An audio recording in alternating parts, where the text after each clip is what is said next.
सर्वनाम बाय सचिन संसार। सर्वनाम संज्ञा के स्थान पर प्रयोग होने वाले शब्दों को सर्वनाम कहते हैं, जैसे मैं, तुम, आप, वह, वे आदि। उदाहरण: राम 80 रन बनाकर आउट हो गया, वह 100 रन बनाना चाहता था। राम 80 रन बनाकर आउट हो गया, राम संज्ञा है, वह 100 रन बनाना चाहता था, तो राम की जगह पर हमने प्रयोग किया है वह। यह एक सर्वनाम है।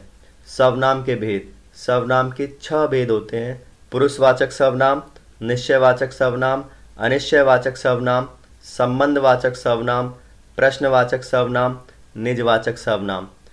पुरुषवाचक सर्वनाम: इस सर्वनाम का प्रयोग सुनने या बोलने वाले स्त्री या पुरुष के लिए होता है, जैसे मैं, मैंने, मेरा, मुझको, हम, हमारी आदि।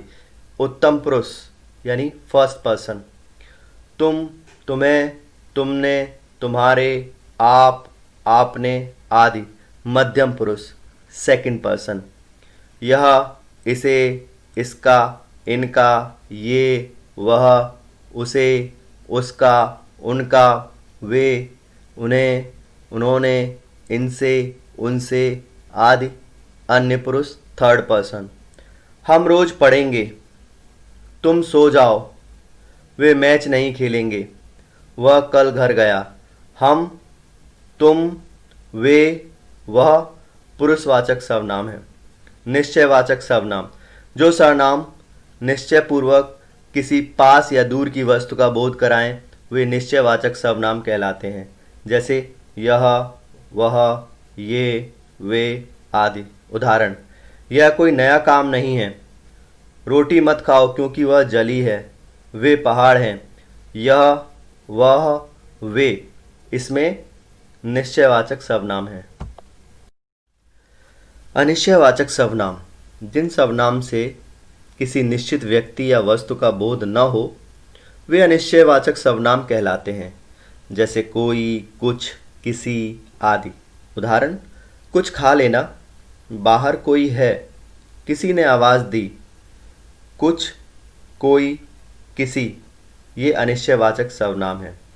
संबंधवाचक सर्वनाम: जिन सर्वनाम शब्दों से दूसरे सर्वनाम या संज्ञा के संबंध का बोध हो या ज्ञान हो, वे संबंधवाचक सर्वनाम कहलाते हैं, जैसे जो, जिसकी, सो, जिसने, जैसा, वैसा आदि।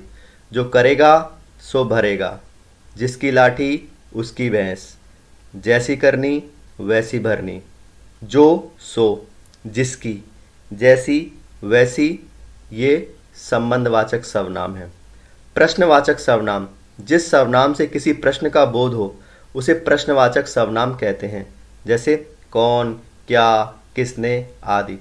बाहर कौन खड़ा है, टोकरी में क्या है, किसने चोरी की, कौन, क्या, किसने ये प्रश्नवाचक सर्वनाम है। निजवाचक सर्वनाम: जिन सर्वनाम शब्दों का प्रयोग अपनेपन, निज का बोध कराने के लिए किया जाए, वे निजवाचक सर्वनाम कहलाते हैं, जैसे अपने आप, खुद, निजी, स्वयं आदि। मैं गृहकार्य खुद पूरा कर लूँगा, वह स्वयं घर चला गया। उसने पाठ अपने आप पूरा किया, खुद, स्वयं, अपने आप ये निजवाचक सर्वनाम है। धन्यवाद।